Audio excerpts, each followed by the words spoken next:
de lanzar esta palabra profética, 37 años después, el templo quedó totalmente destruido hasta este momento. Desde el año 70 después de Cristo hasta este momento, no hay templo en Jerusalén. Se cumplió literalmente la palabra.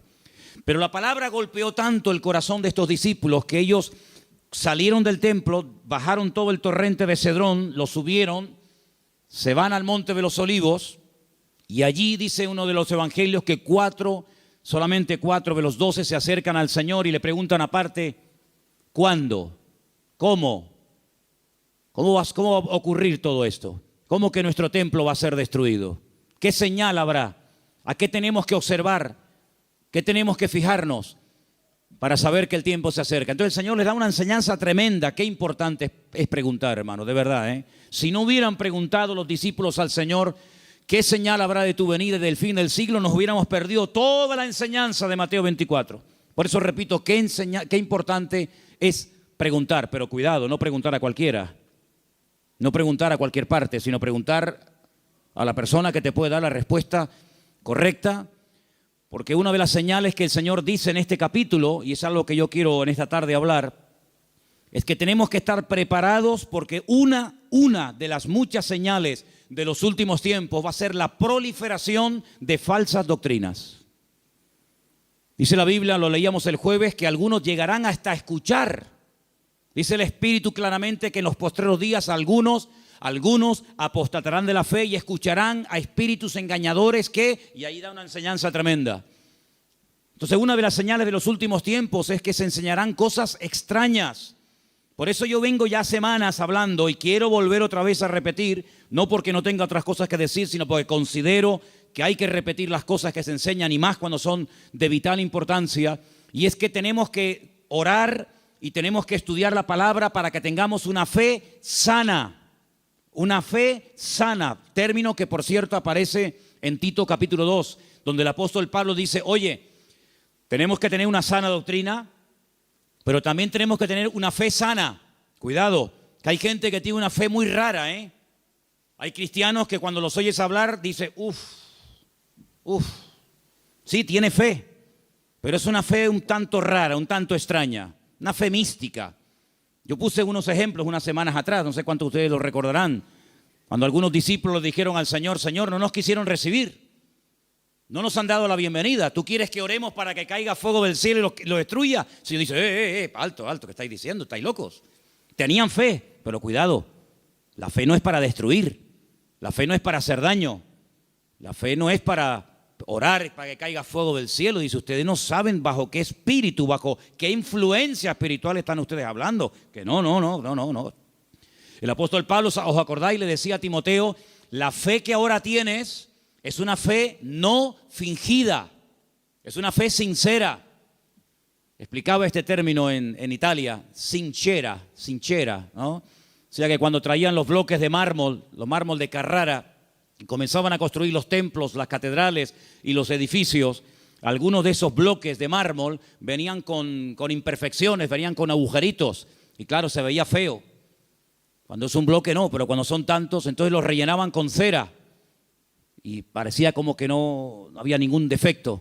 Pero cuando daba el sol con fuerza contra aquellos bloques, se derretía la cera y se veía horrible. Decían, manden bloques sin cera, manden bloques sin cera, para que después cuando salga el sol no se quede esto de una forma tan fea y de tan mal aspecto, ¿no? Entonces el apóstol Pablo decía a Timoteo, la fe que tienes no es una fe fingida, no es una fe de máscara, como dice otras versiones, es una fe que primeramente habitó en tu abuela Loida y después la tuvo tu madre, Eunice, y ahora la tienes tú. Entonces tenemos que preguntarnos de vez en cuando, ¿en qué estamos basando nuestra fe? ¿En emociones? ¿En sentimientos? ¿En sueños? ¿En experiencias? ¿O en la palabra de Dios? Yo me quedo sorprendido, muy sorprendido, porque de toda la vida hemos sido conocidos como el pueblo del libro. El pueblo del libro. Yo me acuerdo que un sacerdote en el huerto de Getsemaní, que es un sacerdote sevillano, cuando me vio con la Biblia debajo del brazo me dice, tú eres de los evangélicos, ¿no? Porque ustedes siempre están con la Biblia en la mano. A mí me echó un piropo tremendo. Si pensaba que me iba a ofender, es todo lo contrario. Efectivamente, hemos sido conocidos Y hay de nosotros que nos dejen de conocer por dejar de utilizar el libro, las Sagradas Escrituras, ¿verdad? Pero hay un desapego últimamente tremendo. Claro, se ha metido la gente en el mundo del internet y se ha metido en los cultos a distancia y se ha metido por aquí y por allá, que han entrado en las iglesias cosas pero muy, muy raras, muy extrañas. El jueves les conté algunas cosas que he visto ahora. He visto allí en Milán, donde he estado ahora mismo.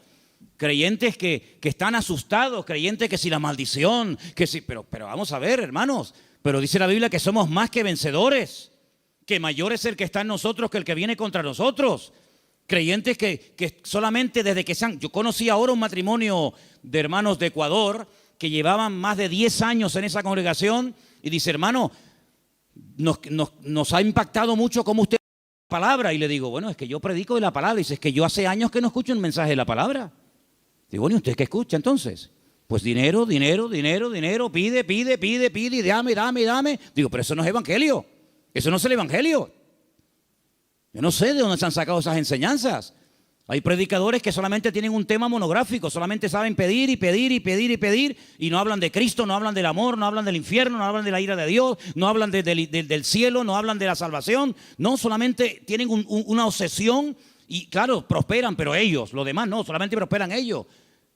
Y se autofinancian con su don y se pegan la gran vida asustando y manipulando y tergiversando la escritura. Y esto hay que denunciarlo. Ya está bien de hacer el tonto, ya está bien de decir, bueno, es que son siervos de Dios. No son siervos de Dios. Ellos se llaman siervos de Dios, pero la mayoría de ellos utilizan el púlpito para pegarse la gran vida y lo último que hacen es predicar la palabra, cosa que deberían de haber hecho siempre toda su vida. Y una de las cosas que tenemos que tener bien claro en los últimos tiempos es que van a proliferar falsas enseñanzas y falsas doctrinas. Y los sobreénfasis, qué peligrosos son los sobreénfasis, hermano. Déjeme que me explique. Tenemos que predicar todo el consejo de Dios. ¿Cuántos dicen amén? Toda la palabra de Dios. No podemos estar todos los días comiendo espagueti por la mañana, espagueti por la noche, Pero hermano, está bien, a mí me gusta la pasta, pero de 365 días comiendo lo mismo. Pues cuánta gente, hermanos, solamente saben un tema y lo sacan de ese tema y no saben nada. Que si el dinero, que si las profecías. ¿Sabe cuánta gente, hermano, van a las congregaciones para que alguien ore por usted y le den una palabra y le den una profecía? Mire, me leí hace unos días la biografía de la señora White. Madre mía, pero es un disparate. Una señora que dice que llegó a tener 2000 visiones y sueños proféticos. 2000. Y cuando murió, dejó más de 70 libros. Los disparates que esa señora enseñó. Claro, le dan un sobreénfasis a qué, al día de reposo, sí, pero es que espérate un momento, es que la Biblia no solamente el día de reposo, hay otras muchas cosas. Si te crees que porque guardas esto y no cumples con todo lo demás, te vas a salvar, te equivocas, amigo. Es como las iglesias que están todo el día, hablan lengua, y venga a hablar en lengua, y venga profecía, y venga a hablar en lengua, pero hijo, vamos a ver. El apóstol Pablo decía, y si alguien entra en una iglesia y ve a todo el mundo hablando en lengua, ¿qué van a decir? A ver, dígalo usted, ¿usted qué diría? ¿Que están locos? Pero ¿cuántas iglesias son así? ¿Cuántas iglesias son así que parecen locos? Yo fui hace muchos años a una congregación en Las Palmas y bueno, yo estaba predicando y en medio de la predicación se levantaba la gente, se caían ahí al suelo y empezaban a gritar y a revolcarse y yo decía, ¿qué le pasa a esta gente?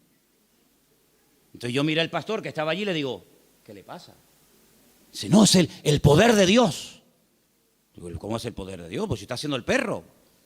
Estaba haciendo el perro. Y el otro en la esquina poniendo un huevo. Digo, ¿pero qué poder de Dios? La Biblia dice en Romanos 12 que el Señor es nuestro culto racional.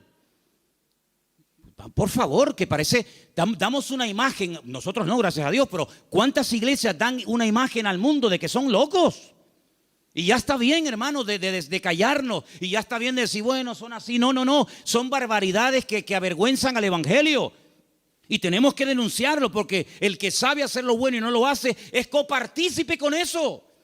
No les contaba el jueves que acabo de conocer ahora a un pastor en Milán que se tira en la plataforma cuando llega el momento de la ofrenda y le dice a la gente que lo tienen que tapar con dinero. ¿Pero cómo? Sí. Él dice, no, mira, aquí todavía se me ve algo de tela, tienen que tapármelo. Increíble. Un pastor que la congregación un día le regaló un coche, cogieron una ofrenda en la congregación, le regalan un coche al pastor y a los 2 días se sube al púlpito y dice: hermano, Dios me ha dicho, mentira, Dios no dijo nada, eso es falso, pero él dice: Dios me ha dicho que este no era el coche que ustedes tenían que regalarme, era uno más grande y superior. Y la gente tan tonta va, lo cambian y le compra uno más grande. Y yo le decía: pero ustedes qué hacen allá adentro, ¿por qué no se le va a hablar, salgan corriendo? Eso no es iglesia, eso no es nada, eso es un circo.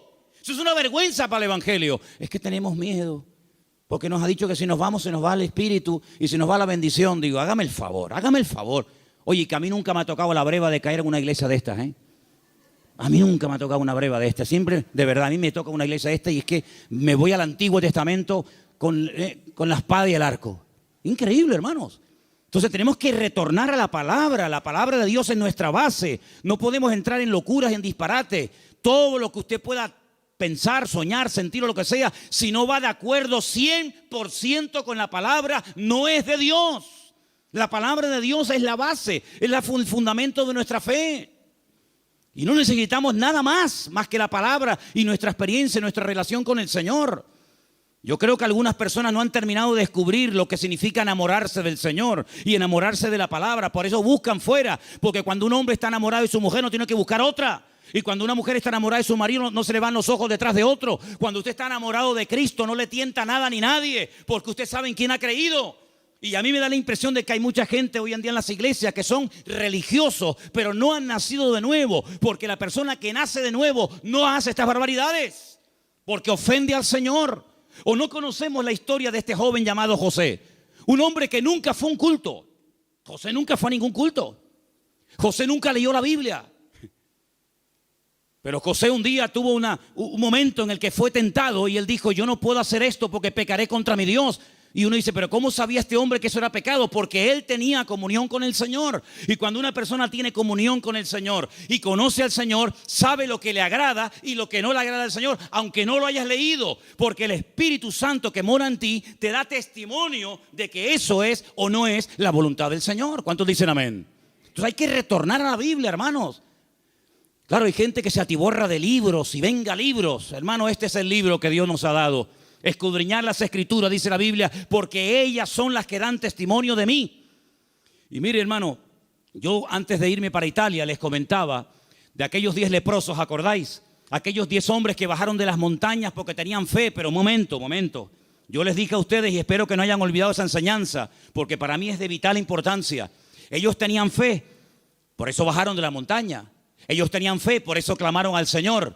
Pero el Señor no los sanó así instantáneamente, sino que el Señor les dijo: id y mostraos a los sacerdotes. Ellos no sintieron nada, ellos no vieron nada, ellos seguían estando leprosos, pero ellos en obediencia se ponen a caminar y mientras caminan, automáticamente se produjo el milagro. Por eso, ¿se acuerdan cuando yo les dije que fe más obediencia es igual a la bendición de Dios? Por eso hay gente que tiene fe, pero no crecen, no maduran, porque es una fe a veces extraña, envenenada, contaminada, porque han estado en tantos sitios que, permítame la expresión, tienen un potaje en la cabeza.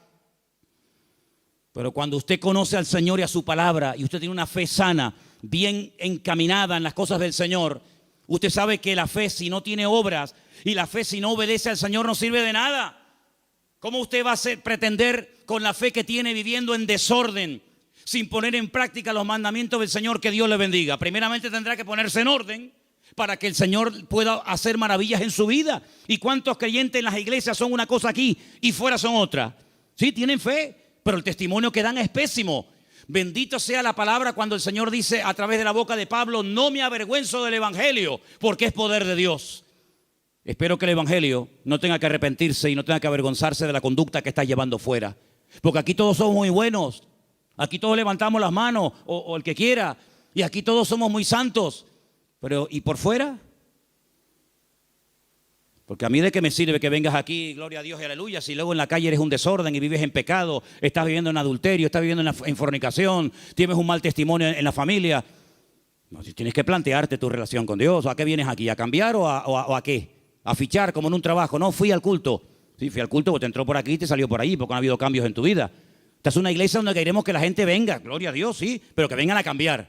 Y que sepan que aquí no vamos a estar con tontería ni con experiencias extrasensoriales, sino que aquí te vamos a llevar a la palabra. Y la palabra te va a hablar y el Espíritu va a hablar a tu corazón. Y en cuanto veamos cosas extrañas que no son de Dios, pues te las tendremos que decir.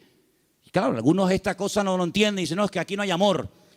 Bueno, si usted entiende el amor, que le vamos a decir lo que usted quiere oír, evidentemente aquí no lo va a encontrar. Aquí le vamos a decir lo que dice la palabra. Y los que estamos, los que vienen, se adaptan a lo que hay, y si no, pues que el Señor le bendiga y que le lleve a otra iglesia.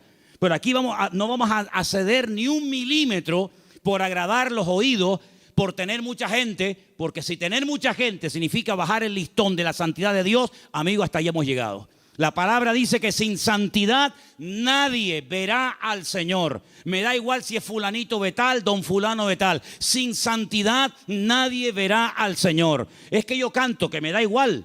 El diablo canta mejor que nosotros. Sin santidad nadie verá al Señor. ¿Qué es santidad? Vivir como Dios manda. Es que yo no quiero vivir como Dios manda. Pues a ver lo que haces. A ver lo que haces. Porque tarde o temprano te vas a sentir confrontado con la palabra. Claro, la carne siempre te va a decir que no pasa nada. ¿No se lo dijo Satanás a Eva? ¿Qué le dijo Satanás a Eva? ¿Por qué no comes? Y dice, porque Dios me ha dicho que si como muero. ¿Y qué le dijo Satanás? No, que eso no es así. Tú no vas a morir, come para que veas. Y le creyó al diablo. ¿Y cuántas veces creemos que Dios está equivocado, que es injusto con nosotros, cuando la palabra del Señor nos dice que en los últimos tiempos el enemigo va a ser tan sutil que muchas veces le va a permitir a la gente tener esa falsa seguridad de creer que estoy en desorden y en pecado, pero Dios me va a bendecir igual? No, mi amigo. Las consecuencias tarde o temprano de una vida en desorden son terribles, porque la paga del pecado ha sido y es y será siempre la muerte. ¿Cuántos dicen amén? Hay tres cosas que tenemos que tener claro a estas alturas. Primero, ¿a qué nos ha llamado el Señor? ¿A qué nos ha llamado el Señor? ¿Tú sabes la tranquilidad que tú tienes en tu corazón cuando tú sabes a lo que te ha llamado y a lo que no te ha llamado el Señor?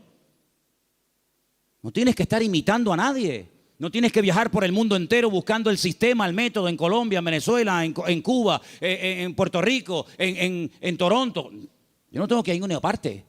Lo que dice la Biblia, entra en tu aposento y tu Padre que te ve en lo secreto te recompensará en público. Claro, es más fácil coger un avión y irte a Corea a ver lo que hacen los coreanos. Es mucho más fácil coger un avión y pagarte el pasaje como Jonás, que preferiría pagar el pasaje, ¿verdad? Y mantener la rebeldía que dar marcha atrás. Es mucho más fácil coger un avión y decir, a ver, una iglesia que esté creciendo mucho, a Nigeria, ahí nos vamos todos. Ahora a Pensacola, ahora a Toronto, ahora, hermanos, a donde tenemos que ir, dice el Señor, venid a mí, los trabajados y cargados, que yo os haré descansar. ¿Cuántos dicen amén? Entonces, tener claro a lo que nos ha llamado el Señor y a lo que no nos ha llamado. No hay una iglesia 100% completa. Yo les digo, esta iglesia no es completa. Tenemos muchas carencias. No somos una iglesia fuerte en misiones, no tenemos misioneros ahora mismo en el mundo. Tenemos un montón de carencias, pero creemos que hay un área en la que el Señor nos puede utilizar. Pero hermanos, hay congregaciones que pretenden hacerlo todo, lo entienden todo, lo saben todo. Y la Biblia nos enseña que somos un cuerpo y que nos necesitamos los unos de los otros. Y capaz que lo que el Señor nos ha dado, tal vez no lo tenga el hermano de la esquina, pero el hermano de la esquina seguro que Dios le ha dotado con algo que nos hace falta a nosotros. Y así nos complementamos y trabajamos en el mismo sentir, en un cuerpo en el Señor. ¿Cuántos dicen amén? Nuestra identidad, ay hermano, la identidad. Esto es algo que trae de cabeza a miles de personas, porque la gente tiene que tener una identidad, y si no la encuentran en la casa, la va a encontrar en el fútbol, y si no, en cualquier otro lado. ¿Nuestra identidad? ¿De dónde viene nuestra identidad? Nuestra identidad viene de Cristo. Nuestra identidad viene del Señor. Yo no tengo que ponerme ahora todo el cuerpo lleno de tatuajes para sentirme, digamos, querido y respetado por un cierto sector de la sociedad. No. ¿Sabes qué? Yo he sido aceptado por Cristo tal y como soy, con mis defectos, con mis virtudes y con mis debilidades. ¿Cuántos dicen amén? Ahora, si usted tiene complejos, si usted no se termina de aceptar a sí mismo, pues usted no va a crecer y usted no va a madurar hasta que tú no le des gracias a Dios por el cuerpo que tienes y le diga gracias Señor porque tú me hiciste así, usted no va a poder disfrutar de la vida. Su identidad tiene que venir de la fuente. ¿Y cuál es la fuente de la que bebemos? Nuestro Señor Jesucristo. Eso nos ayuda a descubrir nuestras limitaciones. Eso nos ayuda a saber lo que tenemos y lo que no tenemos. ¿Han oído el pasaje del libro de los Hechos cuando dice la Biblia que a la hora de la oración subían Pedro y Juan al templo a orar y dice que había ahí un mendigo que les pidió limosna? Lo conocéis, ¿verdad? Conocido. ¿Qué le dijo Pedro al paralítico? No tengo. ¿Qué? Fíjate tú, un hombre que con la sombra sanaba a los enfermos. Un hombre que oró por muertos y los resucitó. Un hombre que caminó por encima de las aguas. Un hombre que un día fue a pescar, le abrió la boca al pez y sacó una moneda dentro. ¿Te imaginas que nos pase eso a nosotros? Un hombre que vio milagros del Señor y dice, no tengo ni plata ni oro. ¿Tú te imaginas que ese hombre fuera un predicador hoy en día? ¿Sería multimillonario? Si muchos son unos mequetrefes que no saben ni hablar en público y viven a cuerpo de rey, tú imagínate un predicador hoy en día que tuviera el currículum que tenía Pedro. Sería algo increíble. Pedro dijo, no tengo ni plata ni oro, pero tengo algo que ni con todo el oro del mundo puedes comprar. Y le dijo al hombre con toda la autoridad, porque sabía lo que tenía. Porque cuando uno sabe lo que tiene, se mueve con autoridad. Y cuando no sabes que tienes eso, pues mejor estate quieto. En el nombre de Jesucristo, levántate y camina. Y el Señor hizo un milagro tremendo. Entonces las iglesias, los creyentes hoy en día, tenemos que saber a lo que Dios nos ha llamado. Tenemos que saber lo que tenemos y lo que no tenemos. Y darle gracias al Señor, porque Dios con nosotros ha sido tremendamente fiel. Y a unos le da 30, a otros le da 60, a otros le da 100. Y cada uno tiene que saber moverse en el área donde Dios lo ha puesto. ¿Cuántos dicen amén? Pero no escondas, como decía Pierre hace un rato, no escondas el talento bajo tierra. Porque hay gente que a lo mejor tiene un talento, pero no lo usan. Y yo conozco muchos creyentes que no están usando lo que Dios les ha dado. No lo están usando. Están más preocupados en conseguir un buen trabajo que en servir a Dios. Están más preocupados en pagar lo que deben que decir, Señor, yo todavía no sé el don que tengo. Si yo me pusiera a preguntarle a muchos creyentes hoy en día, ¿cuál es el don que Dios le dio a usted? ¿Cuál es el don que Dios le dio a usted? Muchos dirían, no lo sé. Y llevan toda la vida en la iglesia. Entonces, en estos años, ¿qué has hecho? Porque si no sabes a lo que Dios te ha llamado, si no sabes cuál es el don que tienes, la pregunta es, ¿usted qué ha hecho en los 10 años que lleva en el culto? ¿Qué es lo que usted ha hecho? Queridos hermanos, es el tiempo de que le preguntemos honestamente al Señor, y está el año a punto de terminar, Señor, ¿en qué área tú quieres utilizar mi vida? Porque el Señor tiene grandes sorpresas para todos y para cada uno de nosotros. ¿Cuántos dicen amén? Ahora, hermano, escúcheme una cosa. Dios quiere que crezcamos en todas las áreas. Como dije antes, el sobreenfatizar algo, el crecer demasiado en un área, olvidándonos de otras, lo que produce son monstruos. Hay gente que le da un énfasis tremendo a la oración. Y claro, la oración es muy importante, hay que orar, claro que sí. Pero no tienen ni papa, no tienen ni idea de la Biblia. Por otra parte, hay gente que está todo el día con la Biblia, leyendo, memorizando y estudiando, pero nunca oran. Luego, tenemos que crecer con un equilibrio, de tal manera que no seamos como un monstruo que crece mucho en un área, pero nada en otro área. Y tenemos que dedicarle tiempo al Señor a decir, Señor, yo quiero crecer espíritu, alma y cuerpo, como dice la palabra. ¿Cuál fue el último libro que leíste? Sin contar la Biblia. ¿Cuál fue el último libro que leíste? Hay cristianos que no leen nada. Hay cristianos que no leen nunca nada. ¿Y cómo van ustedes a contactar? ¿Y cómo van ustedes a evangelizar? ¿Y cómo van ustedes a dialogar con personas del mundo que no leen la Biblia, sino que leen y están preocupados con otras cosas? Si tú no estás puesto en lo que el mundo habla y comenta, ¿cómo vamos a alcanzarlos si no saben ni por dónde empieza una conversación, ni por dónde termina? Hay gente que no trabaja, ni estudia, ni hacen nada. Y son las víctimas y son las personas más propensas a caer en desánimo, en depresión y en pecado. Una vez leí un refrán, no es bíblico, pero decía algo así como: Satanás busca a una persona desocupada para darle una ocupación. Grandes hombres de Dios a lo largo de la historia no cayeron en el campo de batalla mientras servían al Señor. Grandes personajes de la historia no cayeron cuando estaban activos sirviendo al Señor, sino en tiempos de ociosidad, cuando se aburrían, cuando no tenían otra cosa que hacer, porque para pecar hace falta tener tiempo. Por lo tanto, no desperdicien el tiempo, hermano. Pídanle al Señor: Señor, ayúdame a utilizar el tiempo. Si tienes tiempo libre, ponte a orar, congrégate, busca un libro, un buen libro para estudiar, para servir al Señor, para prepararte, pero no estés todo el santo día sin hacer nada, porque eso tarde o temprano se va a volver en tu contra y te va a crear grandes problemas. Quiero también comentar algo que para mí es de vital importancia. Hay gente que por la timidez, por el temor, por el miedo al qué dirán, no terminan nunca de dar el paso. Y déjame que te diga que hay una mujer en la Biblia que tenía un tesoro increíble.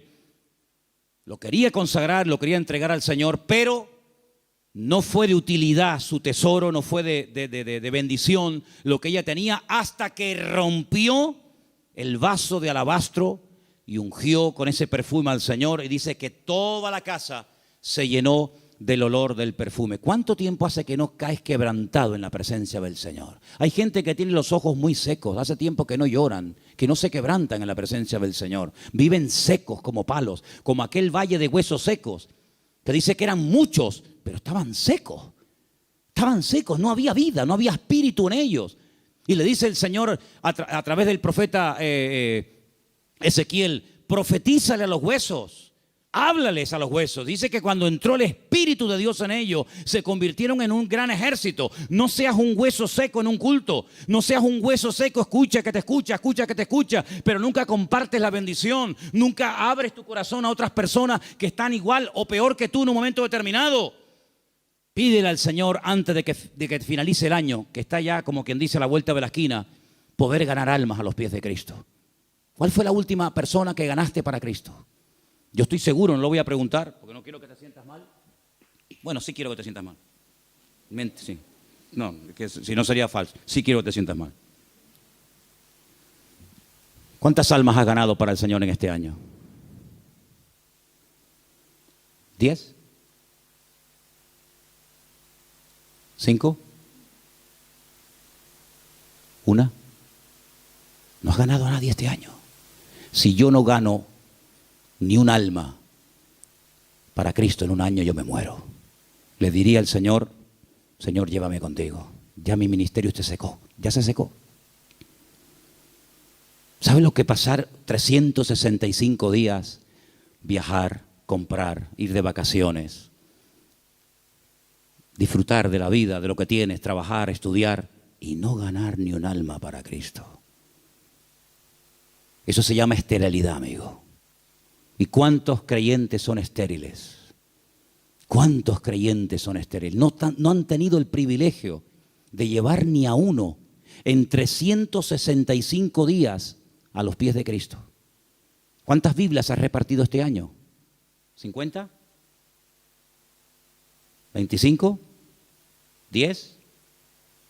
¿Ninguna? ¿Cuántos folletos has repartido este año para invitar a alguien a un culto? Hablarle del Señor. Esa es nuestra realidad. Esa es la realidad del pueblo de Dios. Por eso cuando me dicen: hermano, ¿por qué hoy en día no hay tantos milagros como hace 2000 años? Es que es normal. Porque el nivel de consagración y de compromiso del creyente del siglo XXI no tiene nada que ver con el creyente de los primeros siglos de la era cristiana. Aquella gente vivía para y por Cristo. Estaban obsesionados con el Señor. Hoy en día es muy, muy, muy difícil encontrar a uno en una iglesia que tenga las ideas claras, que dedique tiempo a la semana, 1 hora a la semana, un par de horas a la semana, para decir: ahora no voy a trabajar, no voy a ni móviles, ni internet, ni nada, sino voy a salir a la calle a ver si el Señor me pone a alguien en el camino, voy a evangelizar a un chico en el parque, a una señora que esté por ahí caminando. Es muy difícil encontrar a jóvenes, incluso hoy en día, obsesionados por Cristo. Yo le decía hace poco a un pastor: en mi época, cuando yo me convertí al Señor, todos los jóvenes en mi iglesia solamente queríamos una cosa: ir a la escuela bíblica, prepararnos y servir al Señor. Esa era la obsesión. Llegamos a ser hasta criticados. Algunos de la congregación decían: pero ¿ahora qué pasa? ¿Que todo el mundo se quiere ir al seminario y prepararse para servir al Señor? Hasta recibimos crítica en aquellos tiempos. Y en aquellos años surgieron un montón de pastores que hasta el día de hoy son los que están. Pero pastores que ya tenemos 50 y pico años largos, porque te hablo hace ya 30 y tantos años atrás. Bueno, pues 35 años han pasado desde que yo estoy sirviendo al Señor y yo no he visto que ese deseo de servir al Señor a tiempo completo, como misionero, como pastor, como evangelista, como lo que sea, se ha ido diluyendo, se ha ido perdiendo. Y tú puedes observar hoy en día en los púlpitos que los pastores pues ya tienen de 50 años para arriba, si no más. Dime qué pastor hay, nómbrame 10 pastores en Tenerife que tengan 21 años, como yo fui el primer pastor. Bueno, yo fui pastor con 19, pero dime 5 pastores en Tenerife que tengan 20 años y que sean pastores en este momento con 20 años. Ni uno. En mi época todos teníamos esa edad. Empezamos con 19, 20, 21 años hasta ahora. Tenemos que recuperar tantas y tantas cosas. En mi época no había la mayoría de las cosas que hay hoy en día. En mi época no había WhatsApp, no había internet, no había páginas web. Los cultos eran muy sencillitos, eran muy normales, no había tanta parafernalia de sonido. Parece que hoy en día la puesta en escena tiene que tener esto y aquello, porque parece que si no, el culto como que no fluye. En aquella época una guitarra española, pum, a la calle, encima un banco, orábamos, venía la gente, estaba el Señor, una sencillez tremenda. Eso tenemos que volver a recuperarlo, porque nosotros estamos en este mundo, ¿para qué? ¿Para qué estás tú en este mundo? Y dime, ¿para qué estás? Para llegar a una edad y decir, bueno, yo ya tengo mi casita, mis mueblecitos, mi paguita.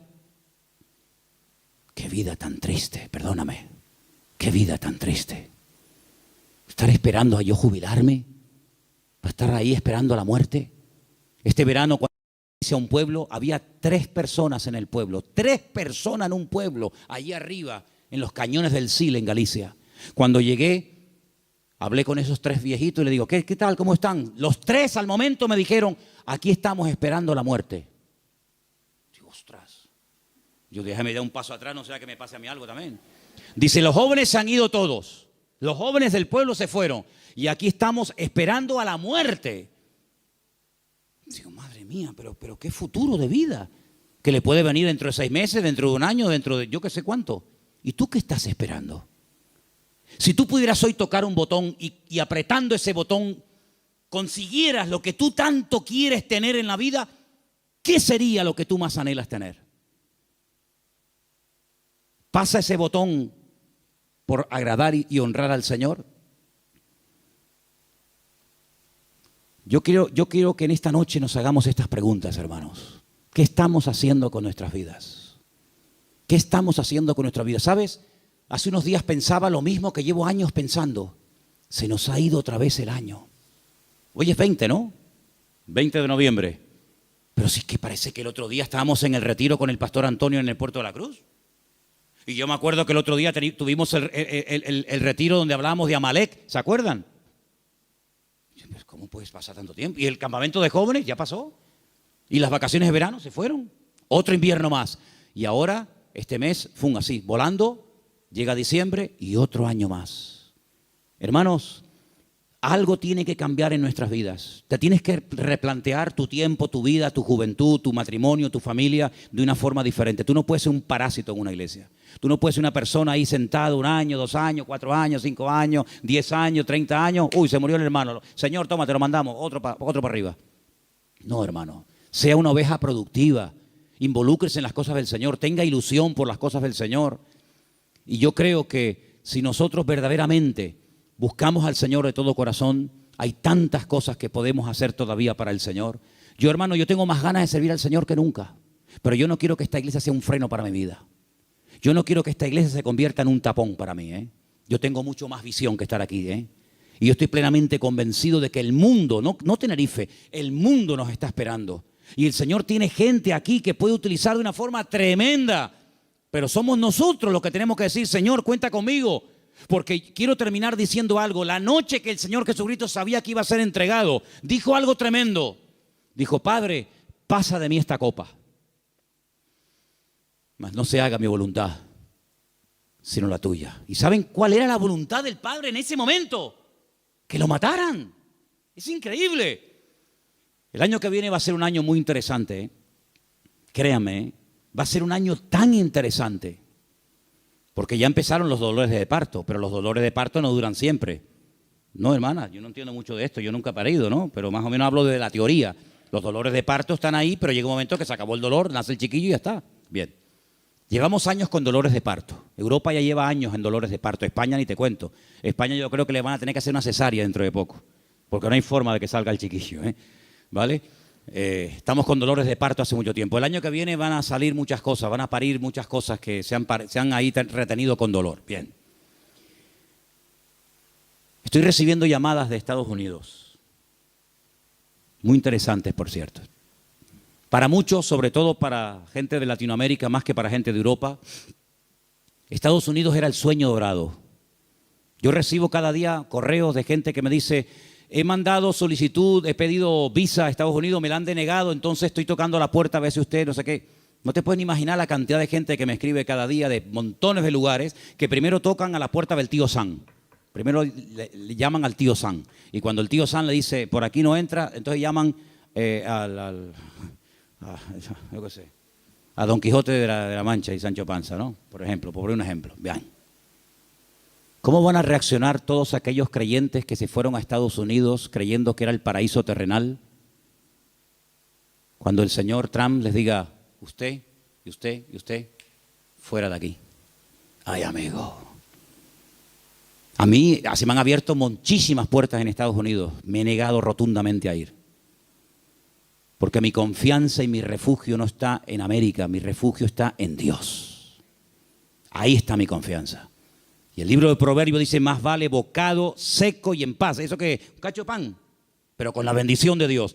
¿Se puede tener un trozo de pan con la bendición de Dios? Sí, claro. ¿Y se puede tener abundancia sin la bendición de Dios? Tan claro, por supuesto. ¿Qué te crees? ¿Que toda abundancia viene del cielo? Ay, amigo. ¿La bendición que es solamente tener o la bendición pasa por ser? Cuidado con eso. ¿Cómo van a reaccionar tantos y tantos que se fueron a América creyendo que aquello era el paraíso terrenal, que ya por fin el sueño dorado se había cumplido y que ahora le digan, vuélvanse a su tierra? Ay, amigo. Ha llegado el momento, hermanos, si no lo veis, lo vais a terminar viendo y entendiendo. Ha llegado el momento que todos los creyentes del mundo, en el único en el que nos vamos a poder refugiar, como siempre ha tenido que ser así, pero parece que se ha olvidado, es en el Señor nuestro Dios. Él es nuestro pronto auxilio en las tribulaciones. Me llaman hermanos de Estados Unidos, ya han empezado las pintadas en iglesias evangélicas de hispanos diciéndole, váyanse a su tierra. No te puedes ni imaginar cuántas. Claro, eso no sale en las televisiones. Incluso persiguiendo ya a algunos judíos. Fíjate tú, el país del mundo donde más judíos hay, más que en Israel, es en Estados Unidos. Y ya muchas sinagogas están vendiendo en Nueva York, en New Jersey, en muchos lugares, porque ya están metiéndose con los mismos judíos. Pero es que todo eso está profetizado, hermanos. Todo eso está escrito. Que cada uno tendrá que volver a su lugar de origen. Y allí el Señor va a entrar en juicio con cada uno de nosotros. Así que el único escondedero, el único refugio va a estar en nuestro Dios. Nuestro refugio es el Señor Dios Todopoderoso. No es un país, no es una nación. Mire, si usted consigue aquí el mejor trabajo del mundo y gana miles de euros, pero usted no tiene la bendición de Dios sobre su vida, lo que usted tiene se va a volver en su contra. Porque he conocido a muchas personas que lo que buscan es una salida económica, un bienestar material, pero usted lo que tiene que buscar es la voluntad de Dios. Porque teniendo la voluntad del Señor, estemos donde estemos, el Señor está a nuestro lado. Ahora, si usted cree que el Dios de Estados Unidos es más grande que el de Garcilaso de la Vega, coja el pasaje y váyase mañana sin falta. Pero el Dios de allá es el Dios de acá y es el Dios en todas partes. Y Él es galardonador de los que le buscan. Nuestra confianza no está en los países, no está en los gobiernos. Nuestra confianza está única y exclusivamente en nuestro Dios. En el Dios que nunca nos ha fallado, el Dios que ha dicho estaré contigo todos los días hasta el fin del mundo, y el Dios que nos va a enseñar a vivir por fe. Nos va a enseñar a vivir por fe. Ya nos está enseñando hace años el Señor, por lo menos a nosotros, a vivir y depender solamente por fe del Señor. Porque yo creo que esa es la vida que el Señor tiene diseñada para todos y para cada uno de nosotros. Ahora, si usted quiere ser un señorito en el reino de Dios, amigo, si tú quieres ser un señorito, y no remangarte nunca las manos y poner tu mano en el arado y servir al Señor, hermanos, las lecciones se aprenden por las buenas o se aprenden por la humillación. Y yo creo que el Señor hace mucho tiempo nos está hablando a todos y a cada uno de nosotros. No se afanen tanto, no se afanen tanto. Inviertan más tiempo en la oración, inviertan más tiempo estudiando la palabra. Hay algunos de ustedes que no tienen tiempo ni para orar. Algunos me han dicho en alguna ocasión, ay, es que yo voy a la cama tan rendido que hago, Señor, bendito sea tu nombre. Amén.